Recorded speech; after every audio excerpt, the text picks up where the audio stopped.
আমি তো রাষ্ট্রকে বিশ্বাস করে রাষ্ট্রীয় ব্যাংকগুলোর মধ্যে, রাষ্ট্রের অধীনে ব্যাংকের মধ্যে আমি তো টাকা রেখেছিলাম, আমার টাকাটা গেল কই? কে আমার টাকাটা চুরি করলো?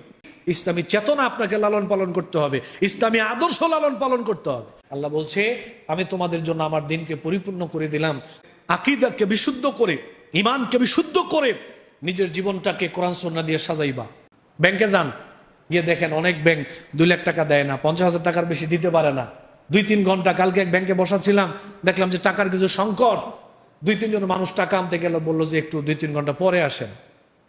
আরেক ব্যাংকের অবস্থা দেখলাম, চেক নিয়ে বসে গেছে, টাকা দিচ্ছে না। আরেক পরিচিত লোক আছে আমার, ওনার স্বামী হাসপাতালে, 5 লক্ষ টাকার উপরে প্রয়োজন, ব্যাংকের কাছে গেছে, ব্যাংক বলতেছে টাকা দিতে পারতেছি না। আচ্ছা, জিজ্ঞেস করি আপনাদেরকে একটা কথা, শুধু উত্তর দিবেন, আপনারা কি ব্যাংকে টাকা রাখেন নাই?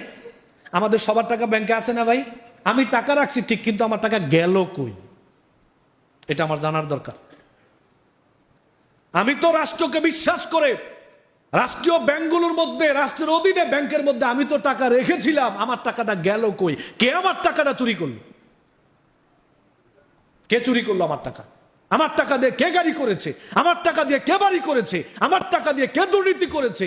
আমার টাকা কে চুরি করে পাচার করে বিদেশের মাটিতে বাড়ি বানাইছে? এটা জানার দরকার আছে না নাই? আমার জানার অধিকার আছে না নাই? অবশ্যই আছে। কথাগুলো খারাপ লাগবে আপনাদের, আমি আগেই জানি, কিন্তু কথাগুলো বলতে হবে। সারা জীবন খালি আমি জোরে বলা, রফুলাইদান করা, হানাফিদের বিরুদ্ধে বলা, আবার আহলে হাদিসের বিরুদ্ধে বলা, এগুলা ইসলামের মৌলিক বিষয় না ভাই।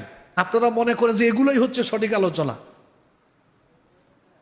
এগুলো একটা সাইড বিষয়, মাসলাগত বিষয়, এগুলো মূল বিষয় না। মূল বিষয় হচ্ছে কি? ইসলামী চেতনা আপনাকে লালন পালন করতে হবে, ইসলামী আদর্শ লালন পালন করতে হবে। নিজে ভালো মানুষ হব, পরিবারের মানুষগুলোকে ভালো বানাবো, সমাজকে কিভাবে ভালো বানানো যায়, রাষ্ট্রকে কিভাবে সুন্দর করা যায়, চেষ্টা করার দরকার আছে না নাই? অবশ্যই দরকার আছে। আল ইয়াউমা আকমালতু লাকুম দীনাকুম ওয়া আতমামতু আলাইকুম নি'মাতি ওয়া রাদিতু লাকুমুল ইসলামা দীনা। আল্লাহ বলছে, আমি তোমাদের জন্য আমার দিনকে পরিপূর্ণ করে দিলাম। মা ফাররাতনা ফিল কিতাবি মিন শাই, তোমাদের মানব জীবনের জন্য যা কিছু প্রয়োজন, এমন কোনো কিছু নাই যেটা আমি কোরআনে দেই নাই। তিবিয়ানান লিকুল্লি শাই, এই কোরআনে সব কিছুর সমাধান তোমরা পাবে। অতএব তোমাদের দায়িত্ব হচ্ছে, তোমরা তোমাদের আকীদাকে বিশুদ্ধ করে, ঈমানকে বিশুদ্ধ করে নিজের জীবনটাকে কোরআন সুন্নাহ দিয়ে সাজাইবা, নিজের পরিবারটাকে কোরআন সুন্নাহ দিয়ে সাজাইবা, নিজের সমাজটাকে কোরআন সুন্নাহ দিয়ে গঠন করবা, নিজের রাষ্ট্রটাকে কোরআন সুন্নাহ দিয়ে গঠন করবা। পুরো পৃথিবীটা কোরআন সুন্নাহর অধীনে চলে আসবে। কোরআন সুন্নাহ থাকবে সবার উপরে, এটা নিচে থাকবে পুরো পৃথিবী। কোরআন সুন্নাহ পুরো পৃথিবীকে যেভাবে দিক নির্দেশনা দিবে, এই কোরআন সুন্নাহর আদলে থেকে পুরো পৃথিবী কোরআন সুন্নাহকে মাথায় রেখে কোরআন সুন্নাহ অনুযায়ী পুরো পৃথিবী চলবে। এটা আল্লাহর নির্দেশ।